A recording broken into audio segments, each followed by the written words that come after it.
Welcome to Retirement Ramblings. I'm Scott, and today is day 59 on my countdown to retirement. So, as I discussed with you guys yesterday, the 2026 Affordable Care Act, or better known as Obamacare, plans in my area are limited to HMOs, and they would cost me between $541 and $785 per month after receiving a $1,205 ACA credit. And these plans have a deductible between $3,000 and $5,500. The $3,000 deductible plan covers my primary doctor, and the $5,500 deductible plan covers all the doctors that I see, and all the plans, both plans or whatever, cover the prescriptions I take. Again, once you've reached the deductible. So today I sat down with my HR department and got the actual cost of what it would be for my 2026 Cobra to go with a Cigna high deductible plan with the HSA account, which is the plan I'm currently on right now in 2025. So if I just extend that plan forward into 2026, what would it cost me? So as an employee, my cost would be $134.37 a month. The company's cost that they pay is $687.18 per month. And then there's a 2% Cobra fee or administrative fee on top of the combination of those two numbers, which is the full premium for the insurance. And therefore, my 2026 monthly cost for healthcare via Cobra would be $837.99 per month. So this plan has a in-network deductible of $3,400 and an out-of-network deductible of $8,100. The plan has an in-network maximum out-of-pocket of $5,000 and a maximum out-of-pocket for out-of-network coverage of $15,000.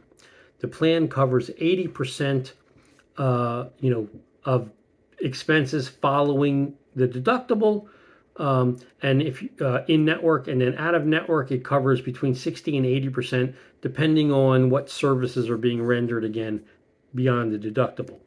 And then the plan covers all my doctors, all my prescriptions, and even before hitting the deductible, the negotiated rates that Cigna has with my doctors and with the pharmacy that I get my prescriptions at makes the cost super manageable.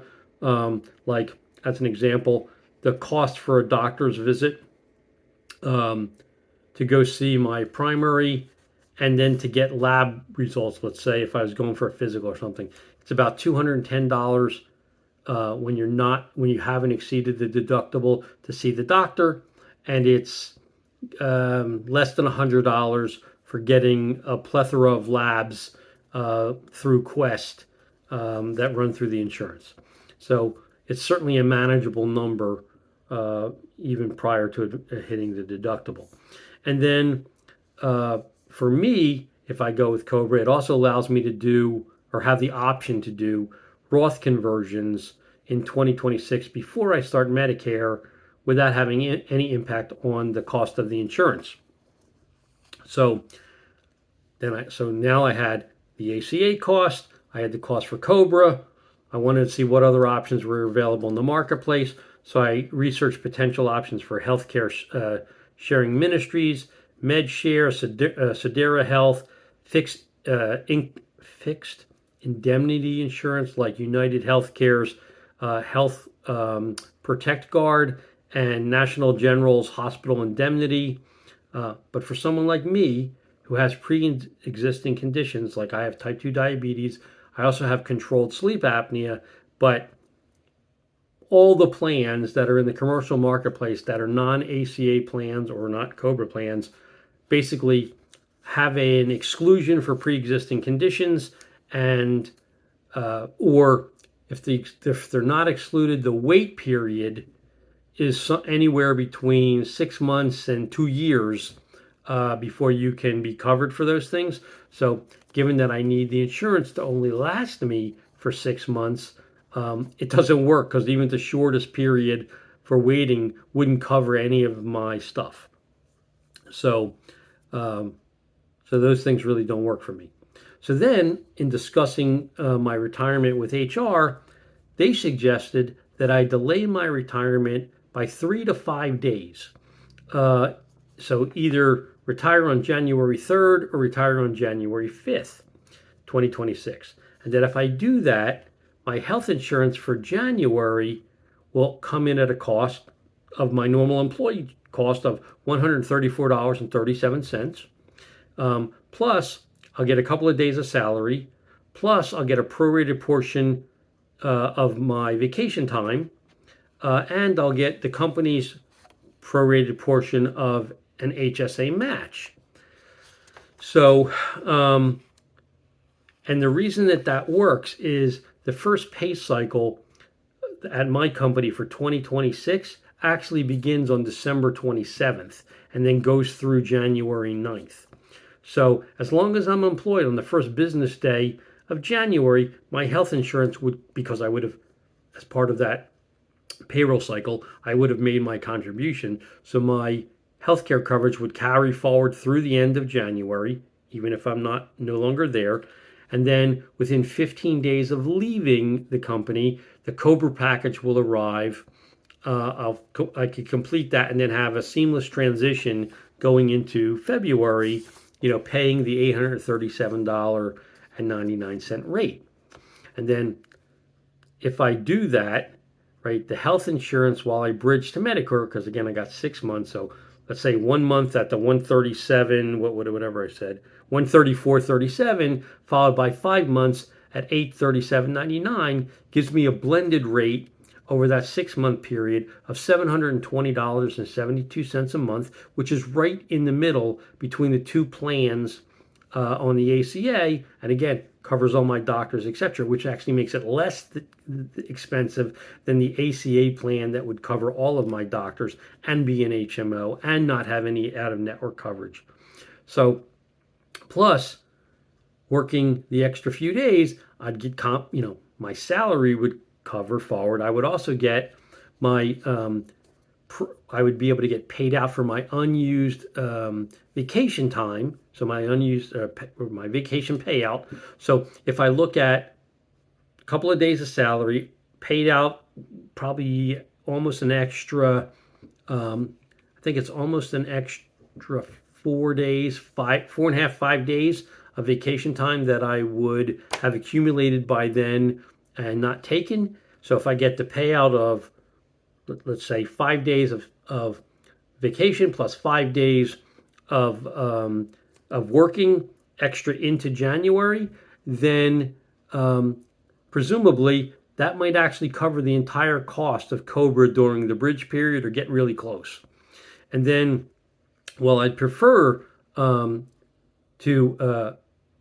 retire on December 31st as planned. I feel like, staying 5 extra days in January, especially when the week between Christmas and New Year's at our company and probably your company, if you're still working, is dead. Like, we don't do anything. In fact, we have an engineering freeze that goes in place around the 18th of December through January 6th. So literally, I sit there and twiddle my thumbs. Like, there's not going to be any work for me to do. So if I sit there and basically, take that time and then put in my retirement day as Monday, January 5th, then basically I'm sitting there twiddling my thumbs or whatever, and getting the extra compensation and the bridge period, what have you. And then I can go in on Monday, January 5th, turn in my company supplied equipment, laptops, etc., say my goodbyes to the people that are there, and go on my way. And so for me, I'm thinking that's a pretty reasonable compromise, even though I'd prefer to go out on the 31st. If I go and wait the extra 5 days, I think financially and transitioning and getting all the paperwork and everything that I need done would be a more seamless transition and make my kickoff of retirement a smoother project. And so based on that, I've updated my retirement letter, which I plan to provide to the company on December 1st to have my official retirement date as Monday, January 5th, 2026. One of the reasons that I was concerned about all the transition time is I've already got my annual physical and my lab set up for the 7th of January and the 15th of January. So I wanted to know that they would be covered under at least the, even though I wouldn't be above a deductible, obviously, they would be covered at the negotiated rates, which are much lower than the standard rates. So kind of that's my thinking on this. I'd love to know what you guys would do. If you can leave that for me in the comments or drop me an email at myretirementramblings@gmail.com. I'd really appreciate it. It seems to me that this makes sense, but if there's any holes in my thinking that you guys see, I'd love to hear about it. And if you know of some other commercial vehicle that I might be able to utilize that would get me the same kind of coverage or better coverage at a lower price point, happy to entertain it. So that's my update for today. Again, this is day 59, but I might actually be back to day 64. We'll have to see how I'm going to adjust for this. But anyway, I hope you have a great evening, and until tomorrow, take care.